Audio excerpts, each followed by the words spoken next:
Diễm xin chào cô chú, anh chị, các bạn và các em. Hôm nay Diễm chia sẻ cách làm một món tráng miệng thật là đơn giản. Mình có thể dùng cho những cái bữa tiệc cuối năm này, làm nhanh lắm luôn mà lại ngon nữa. Đó chính là tàu hũ Singapore.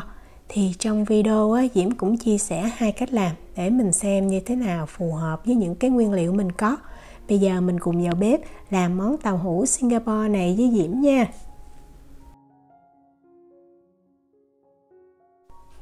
Để tiện lợi thì mình sẽ mua sữa đậu nành làm sẵn luôn. Đây là hộp sữa đậu nành mà Diễm dùng nè. Mình chọn cái loại là không có đường nha. Còn nếu mình có thời gian thì mình cũng có thể tự nấu sữa đậu nành. Trong video tàu hũ thì Diễm cũng có chia sẻ cách nấu rồi đó. Cái bình sữa thì mình lắc lên cho nó đều ha. Và mình sẽ đong ra đây là 500ml. Để tạo thêm cái vị ngọt thanh cho cái tàu hũ thì mình sẽ cho vào 75g đường phèn, một tí xíu muối thôi ha, 1/8 muỗng cà phê. Gelatin thì Diễm thích dùng cái loại lá này, tại vì Diễm thấy là nó không có cái mùi nặng lắm. Và khi ăn mình thấy là nó tan trong miệng hơn là mình dùng cái loại bột. Còn nếu mà không có thì mình cứ sử dụng loại bột thôi nha. Mình lấy nước thật là lạnh, nước trong tủ lạnh ra, hoặc là nước đá lạnh cũng được. Rồi mình lấy ra 5 lá gelatin để mình ngâm. Thì 5 lá này Diễm cân được 8g, là cái tàu hũ của mình nó rất mềm mềm tan còn nếu mà mình thích cứng hơn thì mình dùng 6 lá nha. Và mình sẽ ngâm trong cái nước lạnh này khoảng thời gian chừng 3 tới 5 phút Trong thời gian này thì mình sẽ bắt cái nồi sữa đậu nành lên bếp và mình làm cho nó nóng. Lưu ý là mình làm nóng chứ không phải là nấu sôi nha. Mình để cái lửa lớn và mình khuấy đều tay. Khi mà mình thấy cái hơi nước nó tỏa lên trên nó nhẹ và mình nghe giống như bên dưới cái đáy nồi nó sôi nhẹ đó, thì mình nhắc khỏi bếp liền. Mình nấu sôi quá thì sữa nó sẽ mất đi cái vị béo. Nhắc khỏi bếp thì mình khuấy một tí xíu nữa, tránh cho nó bị cháy ở bên dưới. Và mình lấy cái lá gelatin mình đã ngâm trong nước mình vắt cho thiệt là ráo nước. Rồi mình sẽ cho vào lại trong cái nồi sữa. Gelatin chỉ cần cái nhiệt độ khoảng trên 30 độ C là nó đã tan rồi. Vì vậy sữa mình không cần phải làm nóng lắm ha. Mình cho vào và mình khuấy cho nó tan đều ra là được. Để tăng thêm cái hương vị cho tàu hũ thì Diễm sẽ sử dụng kem tươi và sữa tươi. Đây là hai cái hộp mà Diễm dùng nè. Thì sữa tươi mình sẽ dùng là 200ml. Sữa tươi này không có đường nha. Còn nếu mà mình thích cái vị sữa đậu nành nhiều hơn thì mình cứ bớt lại lượng sữa tươi và mình thay bằng cái lượng sữa đậu nành. Cho sữa tươi vào rồi thì mình khuấy cho sữa tươi nó hòa đều với sữa đậu nành. Sau đó mình sẽ cho thêm 50ml kem tươi. Nếu mà mình không có kem tươi mình có thể thay bằng sữa đậu nành hoặc là nước cốt dừa cũng được ha. Mình khuấy lên cho thật là đều một lần nữa. Và nếu mà nó có bọt ở trên thì mình hớt sơ cái lớp bọt này đi. Như vậy thì giúp cho cái tàu hũ khi mà nó đặt nó sẽ mịn hơn. Sau khi hớt bọt xong thì mình sẽ chia ra thành những cái phần nhỏ. Tùy mình có cái dụng cụ như thế nào. Diễm thì Diễm dùng cái ly của IKEA này. Thì Diễm lưu ý là cái ly hoặc là cái chén mình đựng đừng có nên dày quá. Tại vì cái công thức bằng gelatin khi mà lấy ra mình sẽ ngâm bằng nước nóng nếu mà cái ly dày quá thì mình sẽ khó canh hơn, làm cho gelatin nó dễ bị chảy đó. Với cái lượng công thức này thì Diễm sẽ làm được 5 ly như vậy, là 5 phần ăn Diễm thấy rất là vừa. Mình cũng có thể sử dụng những cái ly mà mình dùng một lần đó. Diễm thấy về tiệc thì rất là tiện, tại mình làm xong thì mình không cần mất thời gian để mình rửa lại, hoặc là mình mang đi cũng dễ nữa.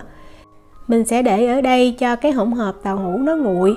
Sau đó mình sẽ mang cất vào trong tủ lạnh qua đêm nha, để cho cái phần tàu hũ này nó đông lại. Bây giờ Diễm chia sẻ cách làm bằng bột rau câu. Thì bột rau câu Diễm sử dụng bột rau câu dẻo. Nếu mà mình có cái bột rau câu của Singapore mình làm thì sẽ ngon hơn nhiều. Về lượng sữa và kem tươi thì mình cũng dùng giống như là công thức gelatin. Mình sẽ đong ra trước 50ml kem tươi. Mình để ở đây cho nó hết lạnh thì lúc mà mình nấu nó dễ dàng hơn. Lượng rau câu thì mình có thể cân hoặc mình đong bằng muỗng cà phê đều được Mình cân ra 2g, đó là 1 muỗng cà phê. Diễm cho thêm 60g đường cát nhuyễn vào đây để mình trộn với lại cái bột rau câu khi mà mình nấu nó không có bị bón lại. Diễm đong ra 200ml sữa tươi và mình sẽ khuấy cho rau câu này nó hòa đều trong cái phần sữa. Sau khi khuấy đều rồi á, để sang một bên, mình lấy một cái nồi khác á, mình đong ra 500ml sữa đậu nành và mình bắt cái nồi sữa đậu nành lên bếp này, mình làm cho nó ấm nha. Thì cũng giống như cách làm của cái công thức gelatin đó. Mình để lửa lớn khuấy đều cho tới khi hơi nước nó tỏa lên thì mình lấy 50ml kem tươi á, mình cho vào. Khuấy đều thêm một lần nữa và mình sẽ hạ xuống cái lửa nhỏ. Mình giữ cho cái nồi sữa này ở trên bếp nó ấm ha. Đó, lúc này Diễm sẽ hạ xuống cái số 1, đó là cái lửa mà thấp nhất luôn á. Bắt nồi rau câu lên bếp á, Diễm sẽ để lửa trung bình. Và bây giờ mình nấu cho rau câu nó tan, đồng thời cái hỗn hợp rau câu này nó sôi lên. Mình khuấy đều tay ha, tránh cho rau câu nó bị cháy ở bên dưới đó. Mình nấu cho tới khi mà mình thấy cái hỗn hợp này nó sệt và nó sôi nhẹ là mình nhắc khỏi bếp được. Cái công thức này thì mình cũng có thể sử dụng rau câu giòn nha, nhưng mà rau câu giòn thì ăn nó lại không có giống tàu hũ lắm. Đó, khi sôi nhẹ thì mình nhắc khỏi bếp và mình cho liền vào cái nồi sữa đậu nành mình đang giữ ấm luôn á. Và mình khuấy ra cho thật là đều. Mình chỉnh lên cái lửa lớn nha, làm sao mình thấy cái hỗn hợp rau câu của mình á, hơi nước nó tỏa lên thiệt là nhiều thì mình nhắc khỏi bếp. Như vậy tránh cho cái rau câu á, để nguội nó bị chảy nước nhiều đó. Sau đó thì mình cứ chia ra từng ly và mình để cho nó nguội. Muốn ăn lạnh thì mình cất vào trong tủ lạnh thôi.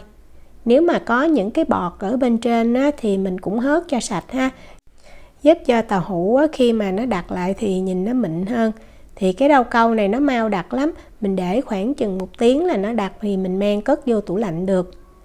Trong thời gian này mình sẽ đi làm trân châu. Đây là cái gói trân châu Diễm mua sẵn tiện lắm. Thì cái gói này á, mình mua mình sẽ nấu theo như là nó hướng dẫn luôn. Có nhiều loại lắm nha. Cái loại này thì hôm nay Diễm mua nấu thấy hơi lâu. Đường thì mình sử dụng đường nâu, hoặc nếu không có thì mình sử dụng đường cát trắng vẫn được. Bắt một cái nồi lên bếp á, Diễm sẽ cho vào đây 1,2 lít nước. Và Diễm nấu nửa gói trân châu thôi là 125g. Nước sôi mình mới cho trân châu vào nha. Và mình hạ xuống cái lửa trung bình. Mình nấu trong vòng 30 phút. Thỉnh thoảng á, mình tới mình khuấy lên, tránh cho trân châu nó bị dính ở dưới cái đáy nồi đó. Mình cứ để lửa sôi nhẹ như vậy, không đậy nắp nha. Sau 30 phút á, thì mình sẽ khuấy đều thêm một lần nữa. Và lúc này á, mình mới lấy nắp, mình đậy lại. Và mình hạ xuống cái lửa nhỏ, giữ làm sao cho nước nó sôi nhẹ. Mình nấu thêm 60 phút nữa thì cái trân châu này nó mới mềm. Thì như Diễm nói đó, trân châu này thì Diễm thấy nấu nó hơi lâu. Có cái loại khác thì nấu chừng 30 phút là nó đã mềm rồi. Sau 60 phút á, mình kiểm tra. Mình múc lên mình thấy cái hạt trân châu á, nó sẽ chuyển sang cái màu trong như vậy là đạt ha. Cái trân châu này nấu lâu nhưng mà khi ăn thì Diễm thấy nó dai rất là ngon. Mình sẽ đổ trân châu ra một cái rây, xả lại nước cho thật là sạch. Sau đó mình sẽ ngâm vào đây cho trân châu nó nguội hẳn ha. Trân châu này thì nó sẽ có màu nâu chứ không phải là cái loại màu đen. Và ăn á, nó vừa có độ mềm, nó dai. Sau khi mà mình thấy sạch rồi thì mình sẽ vớt ra khỏi nước. Và mình lấy đường á, mình cho vào. Lượng đường á, thì Diễm cho là 60g ha. Mình trộn lên cho thật là đều. Thì khi mà mình trộn lên mình sẽ thấy nó có nhiều bọt. Nhưng mà mình để lâu tí xíu thì cái lượng bọt này nó cũng không còn nữa. Trộn đường như vậy giúp cho cái trân châu nó thấm vị á, nó ngọt ngọt sẽ ngon hơn. Đây là 2 cái ly tàu hũ Diễm để đã đặt lại. Cái này là gelatin nè. Và cái này mình làm bằng bột rau câu. Thì gelatin á, mình thấy nó mịn hơn. Và khi mình lắc mình thấy nó rung luôn. Tại vì cái độ mềm của nó đó. Trong khi nếu mà mình dùng cái rau câu á, thì Diễm thấy nó đặc cứng hơn. Nó vẫn mềm. Nhưng mà khi mình ăn nó sẽ có cái độ dai. Nó không có giống là tàu hũ lắm. Mình làm bằng bột rau câu này khi mình lấy ra dễ hơn là gelatin ha. Mình chỉ cần khơi nhẹ xung quanh cái thành của cái ly đó. Rồi mình úp ngược ra. Mình lắc. Lắc vài lần thì miếng tàu hũ tự động nó sẽ rơi ra khỏi cái ly. Và cái món này á, mình ăn lạnh mới ngon nha. Khi mà mình lấy ra rồi á, để Diễm cầm thử mình coi. Thì nó vẫn có độ mềm. Nhưng mà ăn như Diễm nói nó sẽ dai. Và nó dễ bị chảy nước nữa. Khi ăn á, thì mình sẽ múc trân châu mình để lên trên. Ăn đơn giản như vậy thôi nhưng mà rất là ngon luôn. Tại vì cái tàu hũ nó mềm, nó thơm đó, cộng thêm cái trân châu nó dai dai, ngon lắm luôn. Còn nếu mà mình sử dụng cái công thức gelatin á, để lấy ra dễ dàng thì mình sẽ lấy một cái thau nước sôi ha. Nước mình nấu cho nó sôi, sau đó mình sẽ cho ra thau, rồi mình cho cái ly tàu hũ đó vào mình ngâm. Tùy cái ly nó dày hay mỏng. Với cái ly này á, thì Diễm ngâm Diễm khuấy khoảng cỡ từ 6 cho tới 8 giây á. Đó, mình lắc mình thấy nó rung nhẹ như vậy á, là mình lấy ra liền. Trong trường hợp mà mình ngâm mình thấy nó bị chảy nhiều quá thì mình cứ mang mình cất lại vào trong tủ lạnh thì tự động nó sẽ đông lại. Hoặc dễ dàng hơn á, thì mình không cần trút ra, mình múc trân châu mình cho lên trên mình ăn cũng ngon luôn.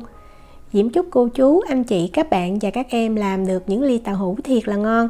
Nếu mà có thắc mắc gì thì cứ để lại lời nhắn là gửi tin nhắn cho Diễm. Diễm cảm ơn sự quan tâm theo dõi video rất là nhiều. Hẹn gặp lại trong những video tiếp theo. Chào tạm biệt.